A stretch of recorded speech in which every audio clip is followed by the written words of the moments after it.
प्रतिबंधक योग वैदिक ज्योतिष में एक ऐसा इम्पॉर्टेंट प्रिंसिपल है जो किसी भी नेटिव की कुंडली में बहुत शुभ योग होने के बावजूद भी उसका 100% रिजल्ट नहीं देता।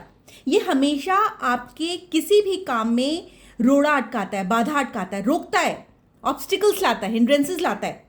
ये जब कुछ ग्रह कुछ विशेष कंजंक्शंस बनाते हैं या ग्रहों की कुछ ऐसी प्लेसमेंट होती है हमारे चार्ट में, तब ये योग लगता है। तो क्योंकि आज हम शादी के विषय में बात करने जा रहे हैं, तो हम प्रतिबंधक योग की कुछ ऐसे रूल्स को डिस्कस करेंगे जो शादी में हिंड्रेंसेस लाता है, ऑब्स्टिकल्स लाता है, रोड़े अटकाता है, किसी भी शुभ योग के फल को रोकता है, कम करता है और उनमें डिलेज लाता है। Welcome to my channel astrology blessings and guidance.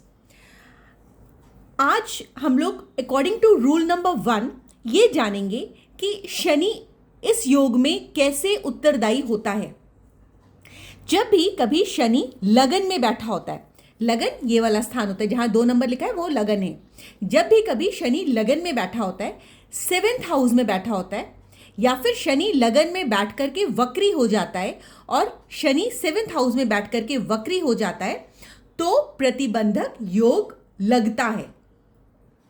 किस दशा में मैरिज हो रही है? यदि प्रतिबंधक लगाने वाले प्लैनेट्स की दशा जल्दी आ गई, मान लिया आपकी 25 साल शादी की उम्र है, यदि प्रतिबंध लगाने वाले प्लैनेट की दशा जल्दी आ गई तो आपकी अब शादी जल्दी नहीं हो पाएगी। आपको अर्ली एज में शादी करने में ऑब्स्टिकल्स आएंगे।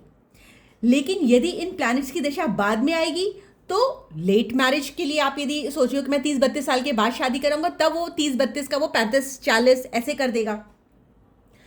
उसके अलावा आपको हमेशा ध्यान रखना है कि उसके ऊपर किसी शुभ ग्रह की दृष्टि है कि नहीं है, क्योंकि शनि यदि यहाँ बैठ जाए और यहाँ बैठ जाए तो वो शादी में प्रतिबंध लगा रहा है, क्योंकि इस वाले भाव में बैठेगा तो ये तो मैरिज का हाउस है ही, और यदि इस भाव में बैठ गया तो वो मैरिज के हाउस को एस्पेक्ट कर रहा है, देख रहा है, तो भी प्रतिबंध लगा रहा है।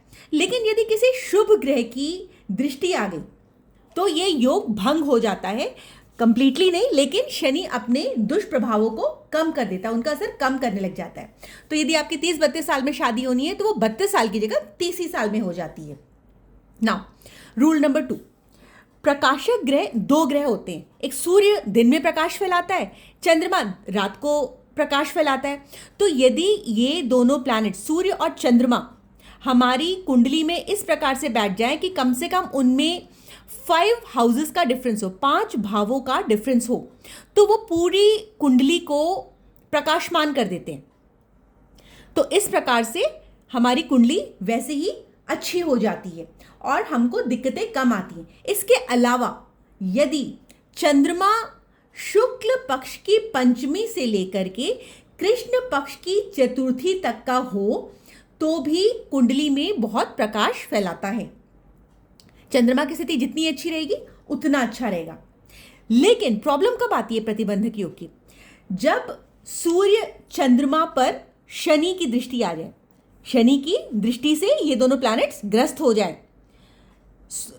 मान लिया जैसे इस प्लैनेट पे देखिए शनि यहां बैठा हुआ है, यदि ये यहां बैठा होता तो 1, 2, 3 ये आपके शादी वाले भाव को अफेक्ट करता, और यहां पर शुक्र भी बैठा हुआ है। उस प्रकार से उसके अलावा शनि जब आपको आपके सूर्य को ग्रस्त कर दे, आपका सूर्य यहाँ पे अष्टम भाव में बैठा हुआ है, तो यदि 1, 2, 3 यदि वो यहाँ बैठा होता शनि, तो वो आपके अष्टम भाव को यहाँ पे बैठे सूर्य को तंग करता।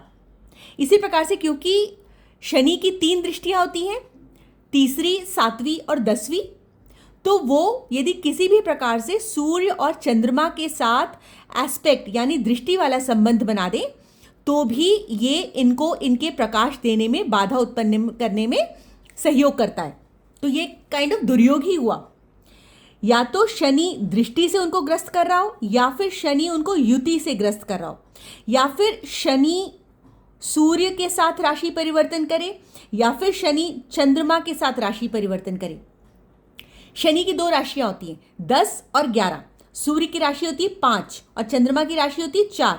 यदि चंद्रमा 10 और 11 नंबर की राशि में बैठ जाए, यदि सूर्य 10 और 11 नंबर की राशि में बैठ जाए, और यदि शनि आपका 4 या 5 नंबर की राशि में बैठ जाए, तो यदि सूर्य और शनि का राशि परिवर्तन हो जाए, या शनि और सूर्य का राशि परिवर्तन हो जाए, या फिर चंद्रमा और शनि का राशि परिवर्तन हो जाए, तब भी प्रतिबंधक योग लगता है। इसके अलावा शनि का नक्षत्र होता है पुष्य नक्षत्र, अनुराधा नक्षत्र और उत्तर भाद्रपद नक्षत्र। यदि इन तीनों नक्षत्रों में सूर्य और चंद्रमा आकर के बैठ जाएं, तो भी शनि के नक्षत्र होने की वजह से सूर्य और चंद्रमा अपना पूरा प्रकाश कुंडली में नहीं फैला पाते, ये अपना पूरा 100% रिजल्ट देने में असमर्थ रहते हैं। इसके अलावा यदि रूल नंबर 3 के हिसाब से शनि, राहु, केतु, मंगल, सूर्य, यदि ये सप्तम भाव को पीड़ित कर दे, यदि ये यहां पर आकर के बैठ जाए या फिर ये यहां पर दृष्टि डाल दे, तब भी प्रतिबंधक योग एप्लीकेबल हो जाता है, क्योंकि ये आपका मैरिज का हाउस होता है। तो इनका दृष्टि या फिर इनका संबंध, मंगल की कौन सी दृष्टियां होती हैं? 4, 7 और 8।